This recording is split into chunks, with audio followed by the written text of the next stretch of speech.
Two army units, one British and one German, arrive in Italy.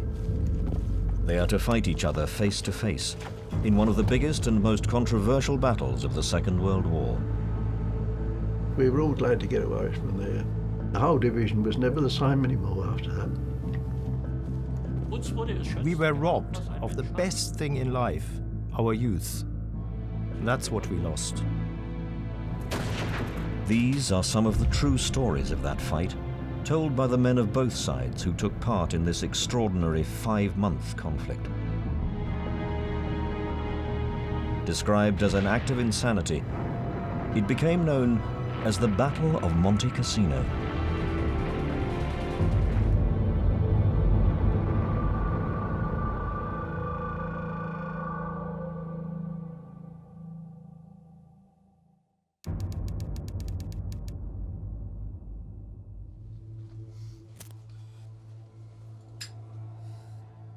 By 1944, the war has begun to turn in the Allies' favor, and Germany is now on the defensive.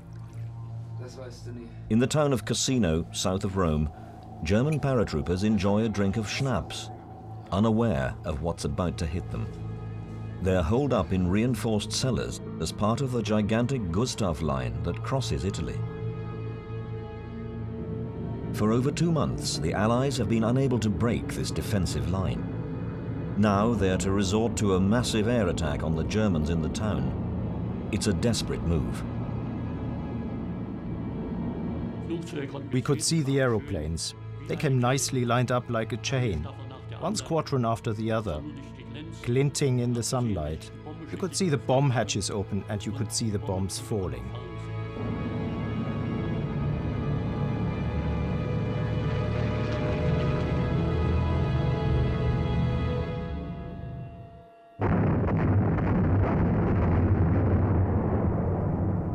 For over 3 hours, Allied bombers drop 1,000 tons of bombs on the town of Cassino and the German paratroopers inside.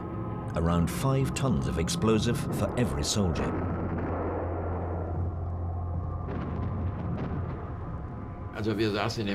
We sat in the cellar. Funnily enough, there was a deathly silence. Nobody said a word. We thought, hopefully, that the roof wouldn't collapse, and about what would happen after. We knew that, of course. This was the preparation for an attack to follow.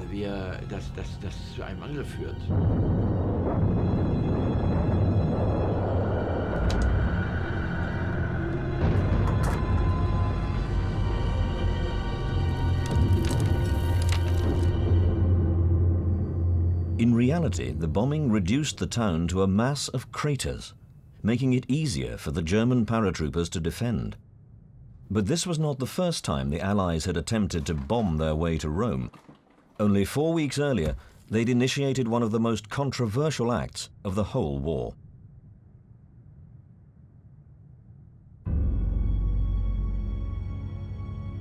The battlefield was the town of Cassino and the hills that tower above it.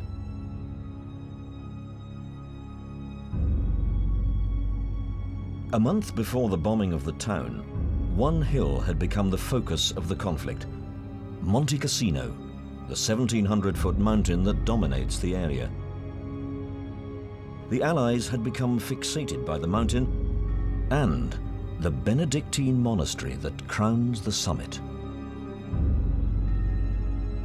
This imposing complex was the foremost monastery in Europe, but it found itself in a very difficult position. It also overlooked the main road to Rome. Surrounded by a network of minefields, bunkers, and machine gun nests, this was the most crucial point in the German Gustav line, extending through the mountains 100 miles across Italy.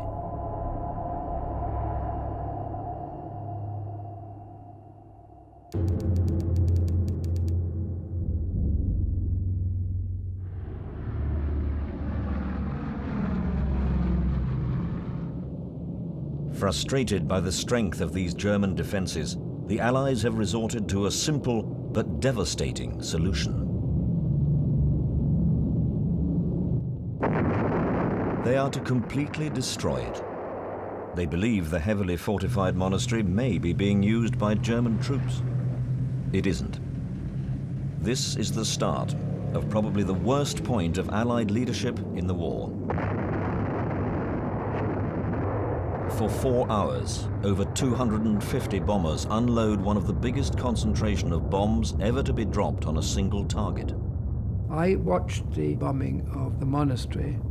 It was very impressive, and I think justified the overused word awesome.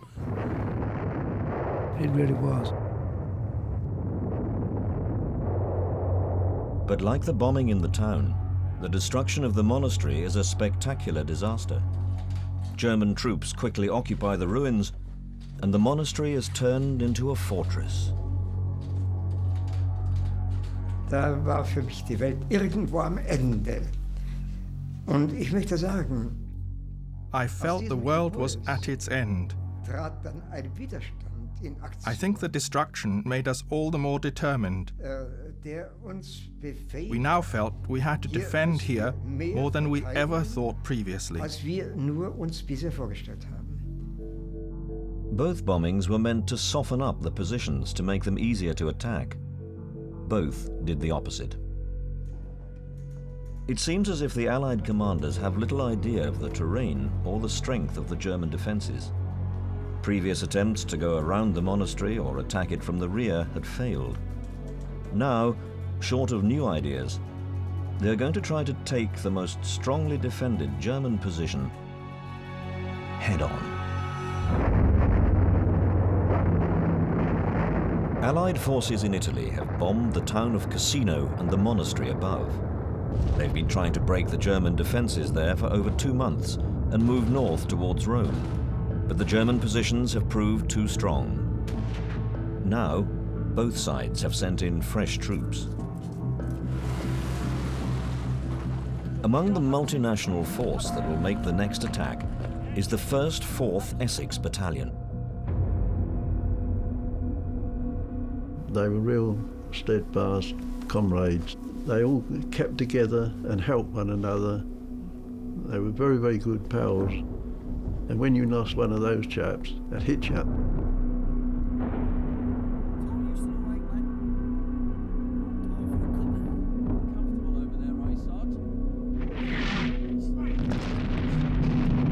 Unlike many other fighting units, most of the men of the Essex Battalion had signed up well before the war began.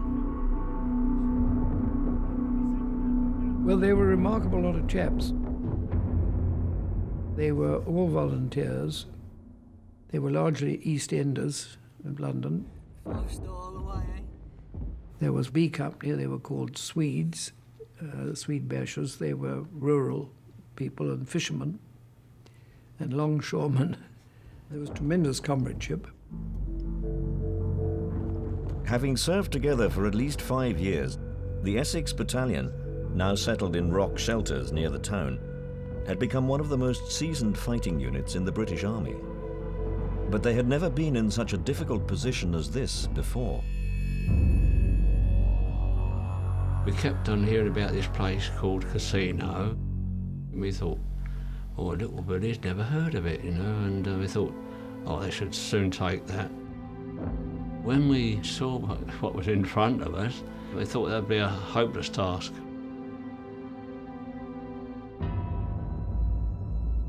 Facing them in the ruins and in the hills were some of the toughest and most respected fighting men in the German army. Widely regarded as Germany's elite corps, the paratroopers had taken over the job of holding the Gustav line at all costs. When I came to the Paras, I saw what sort of men they were. They didn't give way, they didn't waver. Where they were put, they stood. They had an incredible attitude, cold-blooded.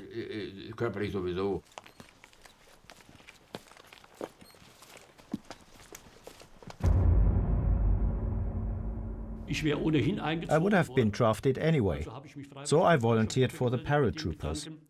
I didn't want to end up in a unit with married people or older people where they say, "You do the shooting, I'll go and get the food." The paratroopers were all volunteers, and you were proud to wear the paratrooper's badge. Wie ich Fallschirmjäger wurde, da saß ich gerade in einem Zug, bei dem zwei Lanzer aus Russland. Before I joined the paratroopers, I sat in a train with 2 infantry soldiers who had fought in Russia. One of them said to me, "You want to join the paratroopers? Have you already killed your father and your mother?" This is what people thought about the paratroopers.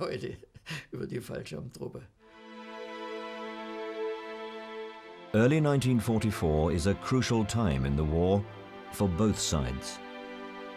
Germany has lost North Africa and the campaign against Russia is collapsing.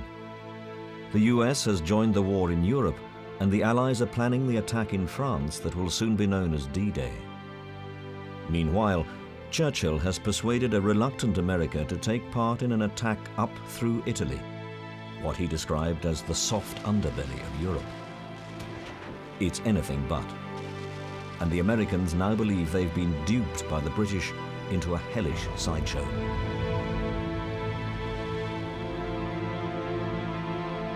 As Italy surrendered, Germany quickly occupied and reinforced the country against the Allies.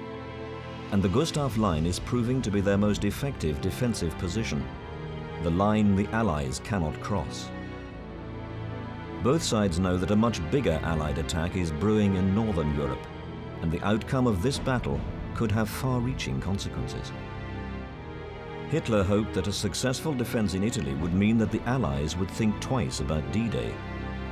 For the Allies, this is the biggest combined attack they've mounted so far, and their greatest test.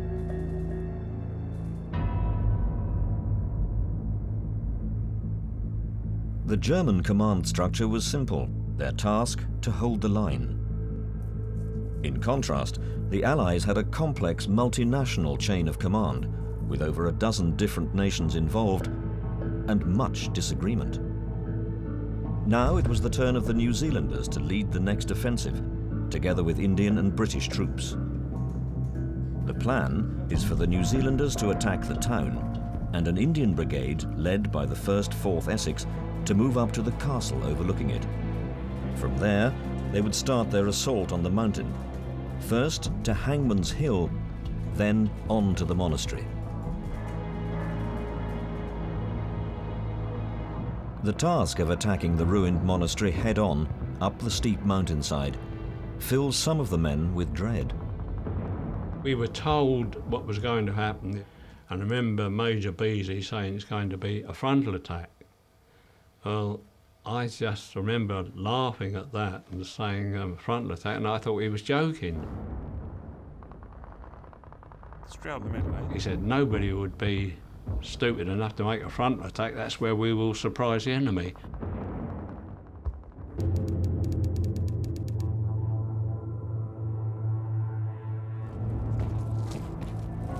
Despite many misgivings, the plan goes ahead. The Essex Battalion clambers up the steep, craggy slope towards their start point at the castle.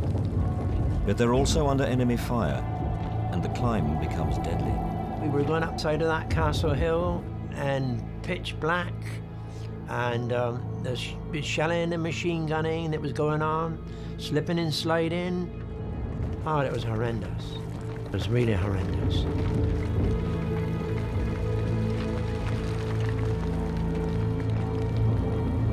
The New Zealand engineers laid white tapes for us to follow.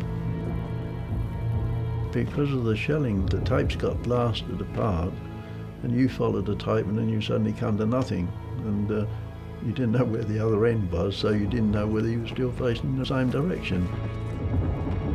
It was nothing to lose, men, just through falling down over the rocks. It happened time and time again. Men disappeared. In the total dark, it was so sheer down over this side.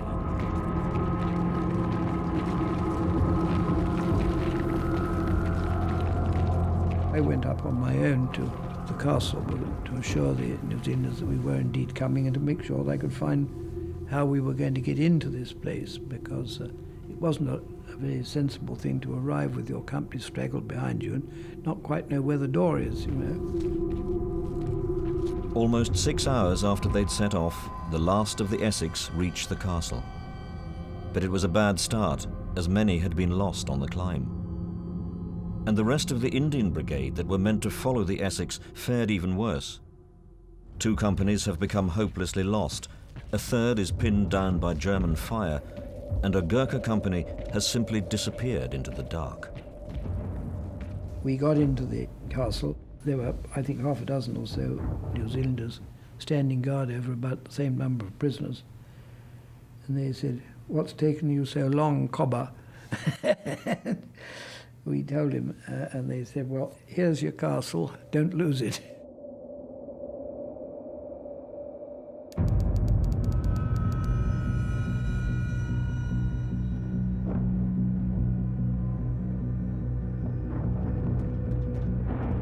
In the cold light of the next day, the effect of the bombing on the town is becoming all too clear.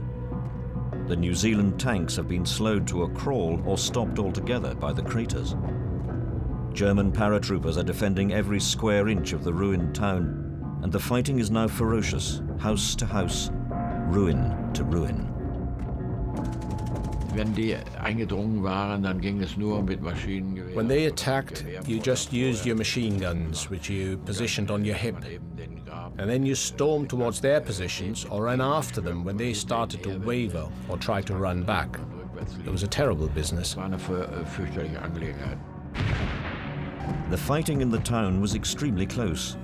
It wasn't uncommon for enemy troops to occupy the same ruined house, sometimes unaware of each other's presence.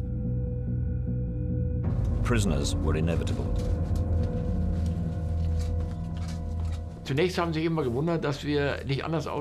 British were always astonished that we did not look different to them. This was the funniest thing about the whole situation. They said, "For heaven's sake, you've all got English faces." All English faces. Of course, what we're supposed to look like. This was often the only time that men came face to face with their enemy. It exposed just how differently they saw their own situations. We're taking a British officer prisoner. On the next day, we talked about who would win the war. He was certain that the Allies were going to win. And this is when I said, "You're not going to get through our defenses in France. We are going to smash your ships to pieces, you'll see. You're not even going to step 1 foot on land." Well, this is what I thought. In any case, he wanted to give me his address, but he was somehow upset and almost offended when I did not accept it. Then I said, "What am I supposed to do with the address of an English prisoner after we've won the war?"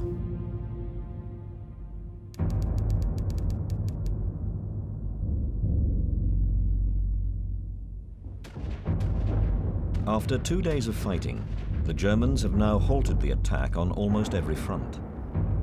They've worked out the Allies' plan. It's now increasingly clear that in this battle, one battered pile of stones is becoming more important than all the others. The Allies' weak point is the castle. It's the key to their attack on the closed door to Rome.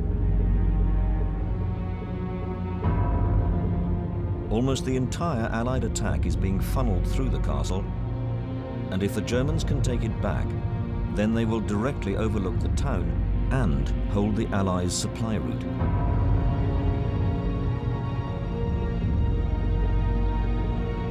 The attack on Monte Cassino will therefore be doomed.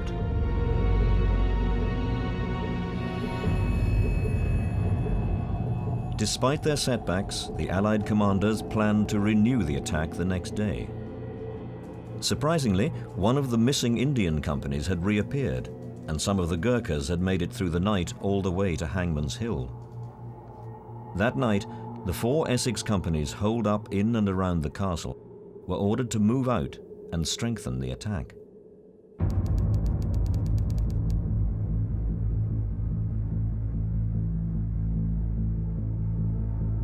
The Essex men prepared to leave the castle and begin the attack on the hills above. How they were going to get troops from Hangman's Hill to attack the monastery was a problem. To attack from Hangman's Hill, in my opinion, was going to be a disaster. It was clear that for the Allies, everything depended on this one moment. But this was also the moment that the Germans were about to launch their counterattack.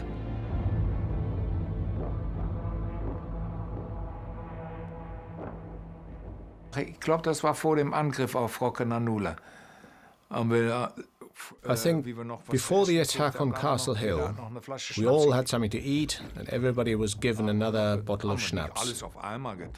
We didn't drink the entire bottle, but we had a good gulp. And the effect was that you felt a bit happier afterwards. It's like the saying, a real hero is a drunk or an idiot. Oder ein Idiot, so sagt man immer. Now the first of the Essex companies are moving up towards Hangman's Hill and the monastery beyond. At the same time, paratroopers are carefully moving down the same slope to attack the castle. Neither is expecting to find the other in their path. We made our way forward to Hangman's Hill. I think we'd only gone about half an hour, and we heard voices.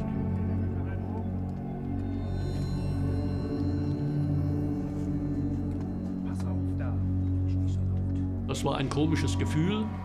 was a strange feeling, because we had to be as silent as possible, because on the other side of this ravine there was an Indian brigade, and if we made too much noise, we would have come under fire from them, and that would not have been good for us or for our mission, because that would have revealed that reinforcements were coming to the area. Für dieses Gebiet.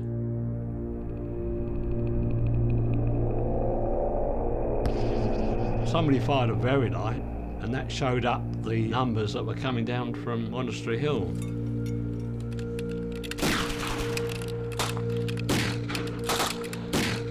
We were firing. Then I remember my rifle being jammed on about 3 rounds, and it jammed. I couldn't use it, and I thought I'll have to make my way somewhere else.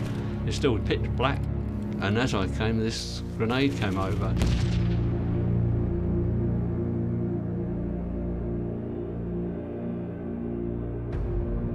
That put pay to me. That's my finish with the 4th Essex. The Allies had started a new attack on German defences at Monte Cassino in Italy. But just as the Essex Battalion led the move up the mountain, they were hit by a strong counterattack.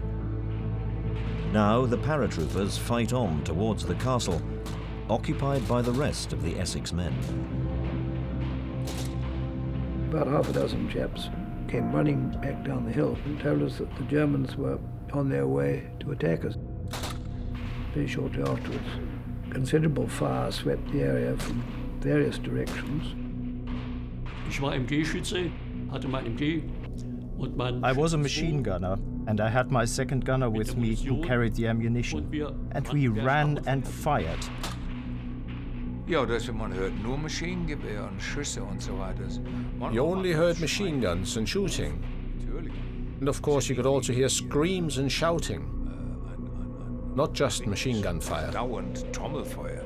As the German counterattack continues towards the castle, many wounded are left behind, in enemy territory. Dawn started breaking. My left arm was in tatters really, the leg and chin, and I was losing blood and feeling a bit faint. And I see the troops come down and make their way towards the castle. And I thought, I daren't move. The best way is to act as a dead body.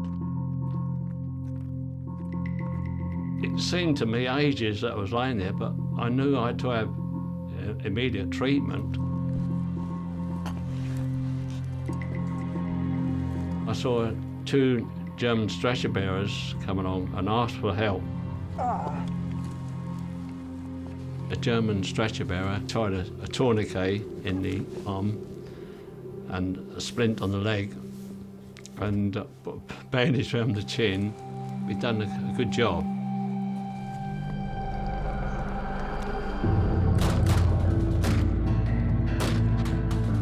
At 7 o'clock, the paratroopers attack again. But this time, the Indian Brigade headquarters on the next hill is ready. The Germans run straight into a wall of machine gun fire.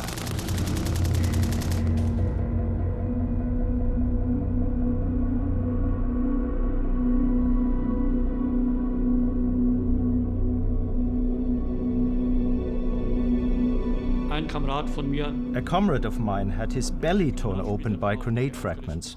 There was nothing to be done. We knew the only thing was for him to have morphine injections. We covered the wound with his jumpsuit and tightened his belt because we could not bandage it up. He wanted to shoot himself, but his pistol did not work. It had also been hit by a grenade fragment. Otherwise, he would have shot himself. He tried to. Such things are not nice, but they happened, alas. It was war, and in war everything is possible. Es war Krieg, und im Krieg ist alles möglich. The attack subsides. The area around the castle is now littered with dead. But the men inside remain under siege.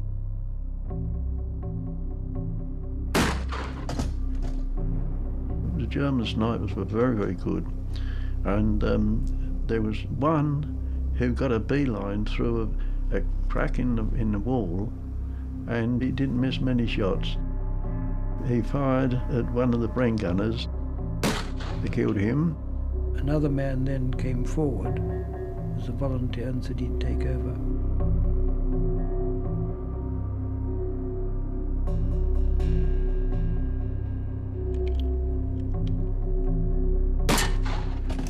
And he too was shot. So then there was a third man who was, I should think, a countryman. He said he would man this position. And then he very, very gently moved across without moving his rifle, which would otherwise glitter sometimes if the light was like that. And he waited for the other sniper he was looking at to make the false move.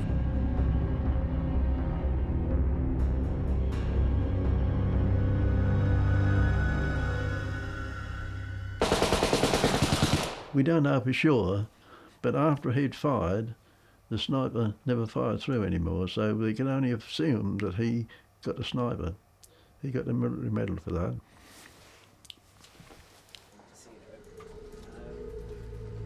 The Allies need to regain control of the area in front of the castle if the attack is to continue. The commanders send orders for the remaining men inside to move out and help. The men on the ground see the situation very differently. I felt this was a mistake because the castle was without any doubt the most important piece of ground in the battle at that time. So I got on to battalion headquarters and put forward my views on this, and they accepted. That was the right thing to do. Major Beckett decided that he would use all the troops that there were left to make it a strong point. Later in the morning, another attack is made on the castle, but now with little chance of success. The German assaults seem increasingly suicidal. Out of the 200 men who began the counterattack, only 40 now remain. We came as far as the lower hairpin bend, and there we encountered heavy fire from the ruins of the castle and realized that we could not reach the castle with so few men. The Essex are also in a bad state. Major Beckett is now the only officer left in the castle. One of our soldiers had been wounded outside the castle, and I went out with the Red Cross flag. Nobody attempted to shoot me. When we got this chap back into the castle, I stood up and, I suppose somewhat theatrically, saluted the people up the hill, because it's, I suppose, a form of thank you.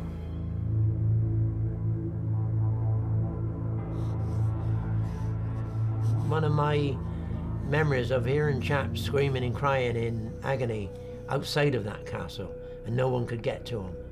That was not a nice thing. The 3 attacks had caused an incredible body count. Now, in the middle of battle, 2 Germans are spotted approaching the castle with a Red Cross flag. The 2 sides are to meet face to face.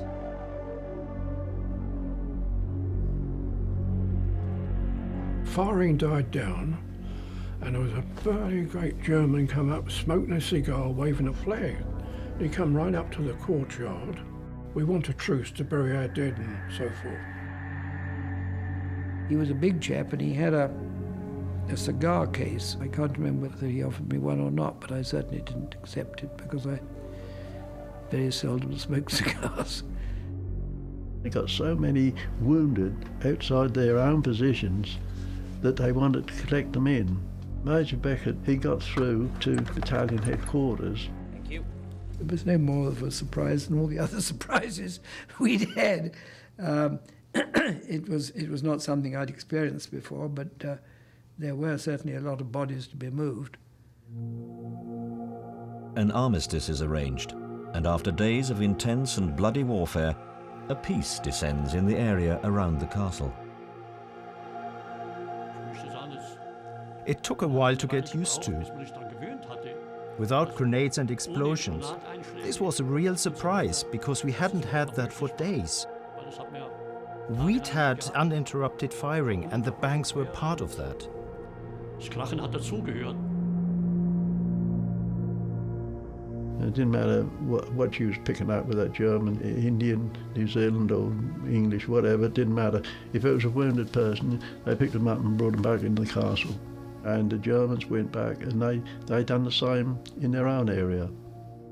The Germans were very good. They were out there trying to get the casualties out, the same as we were. One Jerry helped me a lot. He helped me, he could speak English, and he helped me put them on a stretcher, and we got them back inside the castle. Some of the stretcher bearers were weak too. Sometimes they had to carry wounded over rocks and steep descents, all roped up. They stopped where we were, put down the stretchers, and we exchanged cigarettes.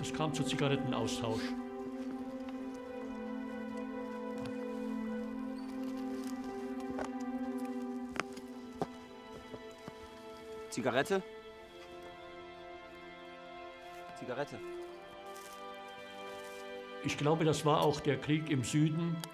I think that the war in the south against the English and the American units was, I would say, not really hate.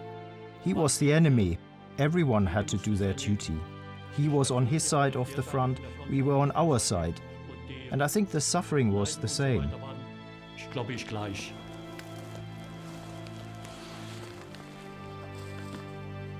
Oi. Chocolate. Danke. Danke. Thanks. Because of the very strange situation in this part of the battlefield, we had somehow the feeling that they were like comrades, because they went through the same things. Part of the whole curious experience of being in combat was you could have an intimate relationship with your enemies under certain circumstances, and at another time you could quite cheerfully shoot them. It was a conundrum because the human side kept coming through. After half hour it just stopped. There was a shell went over. I think it was one of our 25-pounders, because it started off again. And we're back to square one till the end of it. As the truce came to an abrupt end, both sides withdrew to their previous positions and back to the gory business at hand.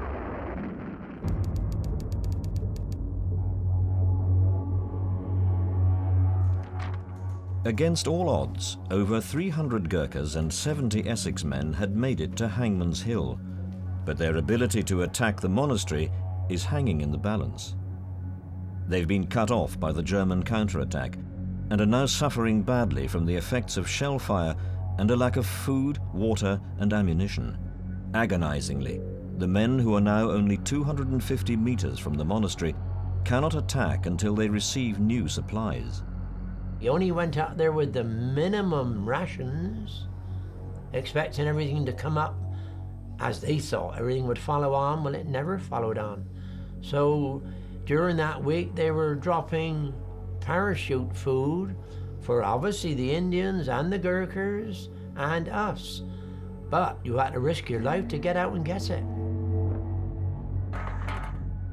And a lot of the time, you found that what you did retrieve was chapatis for the Indians, which wasn't our type of food. We see these things coming down, and we thought that, well, I thought they were bombs coming down, but they were containers with supplies of food in. But there was hardly any of them fell in the Gurkha position. They nearly all fell in the German positions. Das war eine sehr schwierige Situation, da inzwischen sich auch der Hunger bemerkt. It was a very difficult situation because we became very hungry and thirsty. And since our supplies were less than plentiful, there was much effort to locate parachutes that had drifted off target. And I would say that we captured a large proportion of the things that were dropped.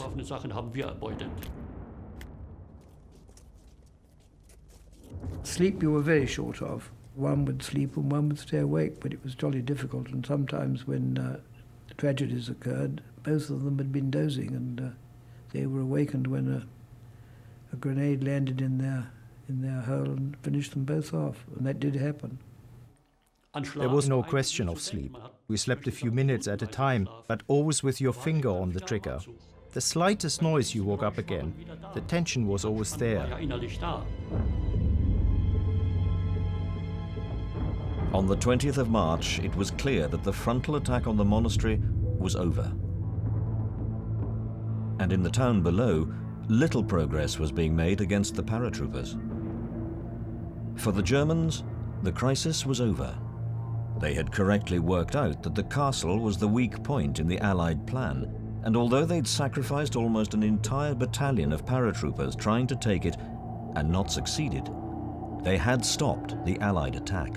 Was I pleased to hear in the end, after I spoke to Major Beckett on the 5th day, I say, we're getting a bit of a state up here. I said, so he said, well, between you and I, he said, we are pulling out tonight. What remained of the 1st 4th Essex Battalion made their way back down Castle Hill, the same precarious route they had struggled up 5 days earlier. We handed over the castle intact. We never lost it, and so we had achieved our mission in that sense. And when the New Zealanders said, now you've got it, make sure you don't lose it, we could say, well, we haven't. Each company had gone up the hill with around 65 men. Some now returned with just a handful. Of the 400 men who had hidden for days in foxholes and bomb craters on Hangman's Hill, just over half made it back. German losses were almost as bad. The Battle of Monte Cassino was starting to take a place alongside some of the most notorious battles of the First World War.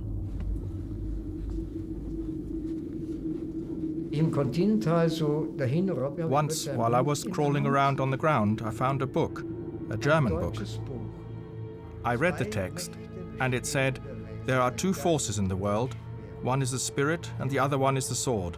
But never has the sword prevailed over the spirit.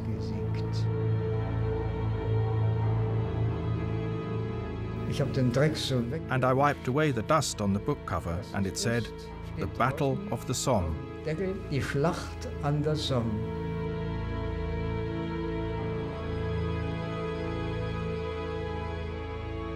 The Gustav Line had held, for now. But the biggest battle was still to come.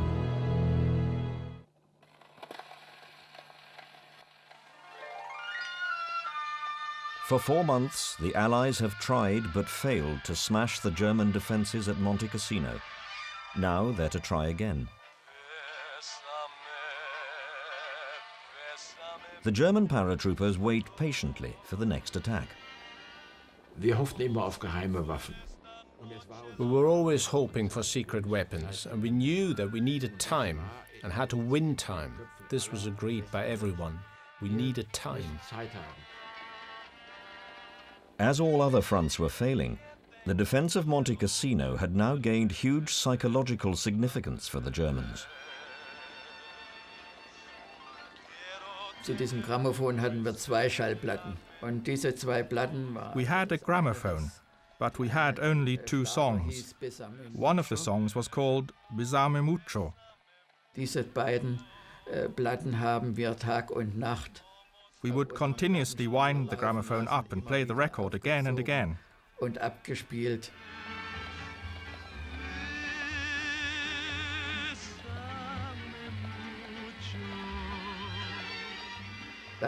Once, right at the beginning, we received heavy artillery because of the music, but it hardly damaged our quarters.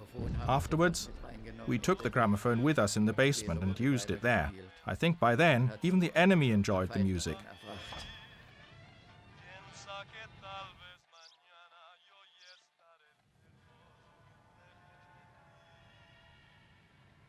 May the 11th, 1944. The regular shelling has almost stopped, and an eerie silence has fallen over the valley and the hill of Monte Cassino. Auf einmal war alles ruhig. Everything was quiet.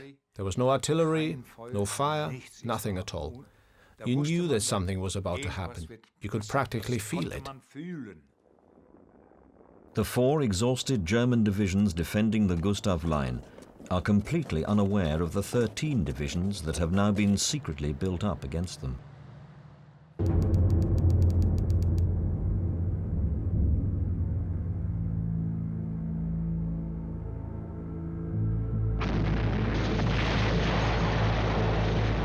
Und dann auf einmal 11 Uhr abends. And suddenly, at 11 p.m., it was as if someone had put on all the lights. Everything was bright and we could see all the mountains towards Naples. By the morning, Allied and German troops were now engaged in a battle 23 miles wide. But as before, the area around the monastery at Monte Cassino is the scene of the toughest fight.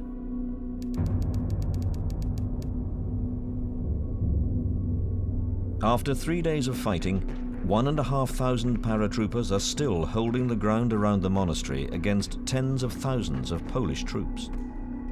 But during the evening of May the 16th, it becomes clear to the German command that Allied successes elsewhere on the line mean the monastery will soon be surrounded. The order is given for the paratroopers to withdraw. Das kann gar nicht sein. Wir können uns doch nicht. That can't be. We can't withdraw. Withdrawal, that's a sign of weakness. We have to stand here against the enemy. A withdrawal, that was like a lost battle. Despite the paratroopers' reluctance, the monastery is abandoned. 4,000 Poles have become casualties in their bid to take Monte Cassino, but when the attackers reach the summit, they find only wounded men. We didn't know at first who entered the monastery. All of them had the same uniforms. When they entered, we figured out that they were Poles, and naturally we were not too pleased about that. We thought that they may want to take revenge on us. However, we talked with them, and they treated us quite well. Die haben uns ganz gut behandelt.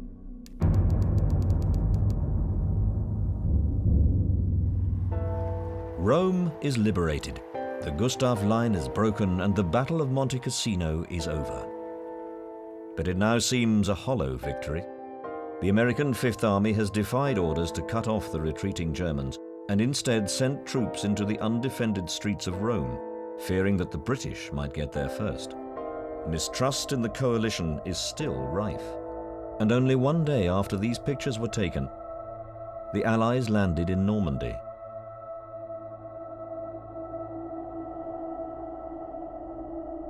The eventual success at Monte Cassino was completely overshadowed by D-Day.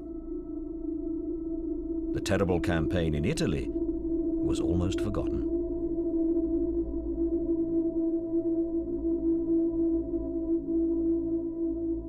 We went back in late May after the Poles had taken it. We were offered, whoever wanted to go back to Hangman's Hill to find your own comrades, because no one knew who was killed, whether they'd been taken prisoner. I mean, on both sides, the Germans or us, no one knew who was what. I think we had to cut lots for it because they couldn't take too many, but I went back up over there again, out onto Hangman's Hill, and they were there, lying there, rotting away still. That's what I should always think. Poor men rotting away. It's terrible. The battle at Monte Cassino was one of the worst of the war. At times, losses were similar in scale to the battles of Stalingrad and the First World War. Lessons must have been learned from the mistakes made here, but it was at a high cost.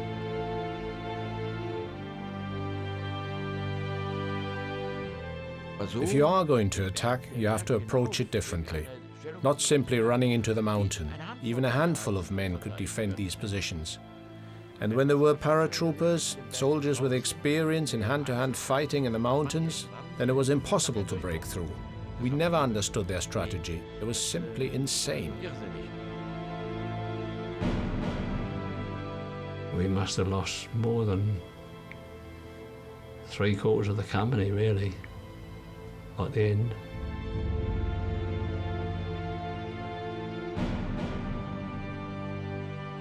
The Battle of Cassino changed me. We went through things that in the normal way no human being can go through or has to go through, thank God. And you can't just cast off something like that.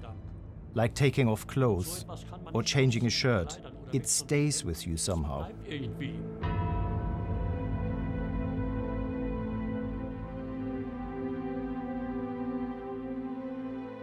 You went back to the little hole where you started from. You get there and look round, and no more heads come out. It's a bad time.